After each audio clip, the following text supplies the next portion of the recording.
All right, good Wednesday morning, everybody. Assuming that this microphone is properly working this time. Apologies for the debacle that we had yesterday, but should be on the air for right now. Everything appears to be working pretty well at this point, so we'll see how good this goes for right now. I'm meteorologist Austen Onek. Hopefully you can hear me from the home office of the News Channel 3 Weather Center from downtown Memphis. Again, everything looking pretty quiet for right now. We'll be looking for some very hot weather today, but some nice changes heading our way.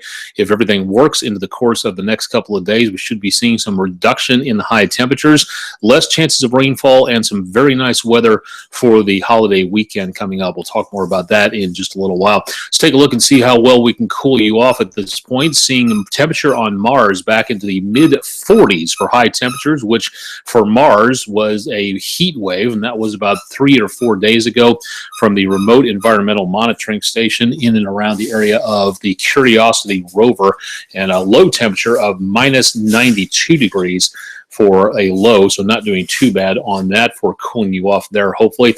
Let's see more. Head to the Mars Science Laboratory Curiosity rover website. That's available at mars.nasa.gov if you'd like to know more about what's going on with science on the red planet for this morning. Taking a look at the weather watchword for the day, hot. Just no other way around it. It's going to be steam heat out there.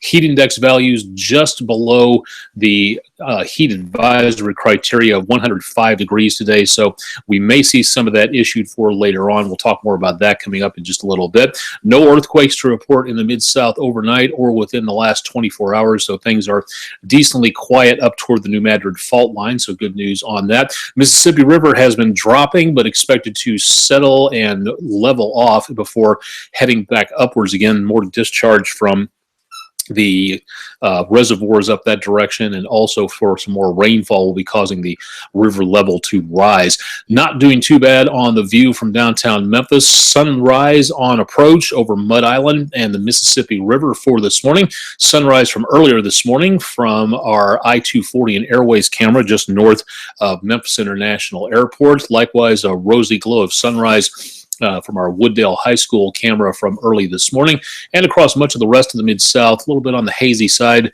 thanks to all that moisture out there in the way of haze and fog at times, and also, again, a lot of moisture for forming clouds and chances of showers and thunderstorms out there as well. Baptist Memorial Hospital camera in South Haven, traffic on I-55 moving along pretty well, and school about ready to get going at Power Center Academy in Memphis. If you'd like to see all of our webcams available from the WeatherBug Network, go to WREG.com/webcams, and you can find out more about what's going on in and around the Mid-South area. Sunrise over the campus of Ole Miss early this morning, and again, WREG.com/webcams for more.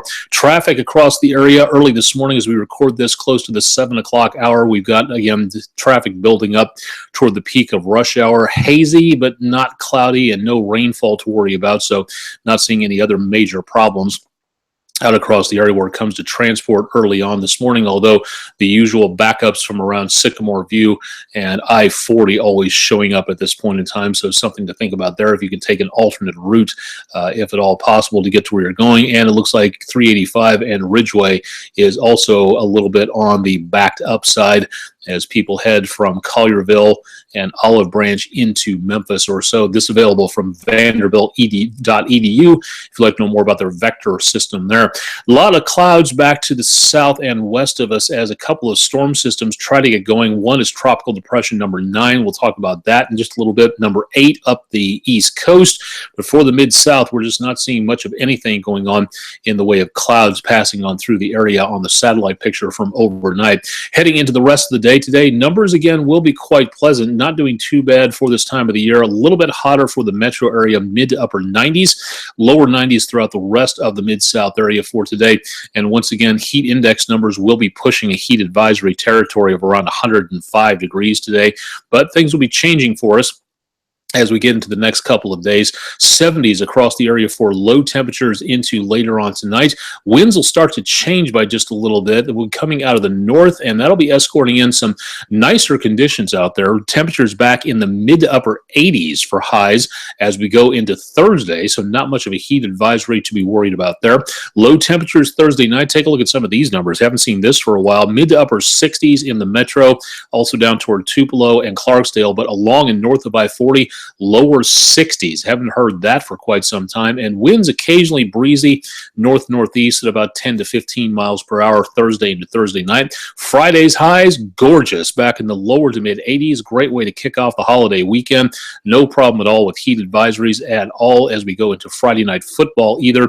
Temperatures around kickoff time should be in the upper 70s, so a little bit on the warm side, but not doing too bad out there. But no sign of any rainfall for Friday night football. Heading into the weekend itself, highs on Saturday back in the mid to upper 80s.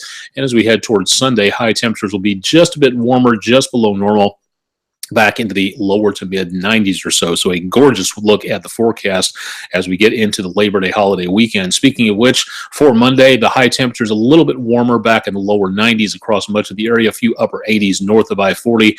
So not seeing too much to worry about in the way of rainfall. A few scattered showers west of us into northeast and central Arkansas, but beyond that, just not really that much going on. So we probably may see some partly cloudy skies at times, but a beautiful Labor Day coming up for a day off for everybody out there for Monday. Active in the tropics, to say the least. Gaston is a hurricane, and a major one at that. It's re-increased to 120 miles per hour out into the central Atlantic, continuing to head its way back to the northeast at about 10 miles per hour.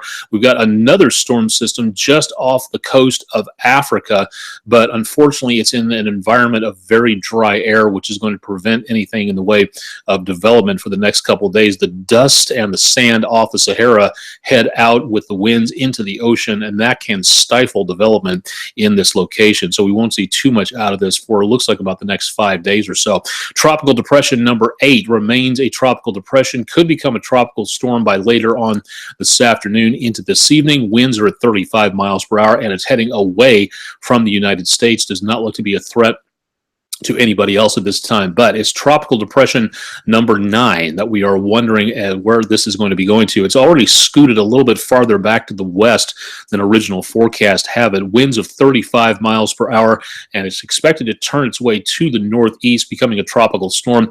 Hurricane watches have been posted for parts of the area as of yesterday, according to the National Hurricane Center Twitter feed. Tropical storm watches are in effect from just east of Pensacola down to about the Clearwater area. So if you're heading to anywhere in this area, expect tropical storm force winds, high rainfall. And then as this system heads up the coast, it's probably going to deliver some very soaking rainfall from anywhere between Florida to North Carolina. So this could be a vacation ruiner into this weekend as we get into the early portions of the Labor Day holiday. Now, outside of that, it hovers off the East Coast.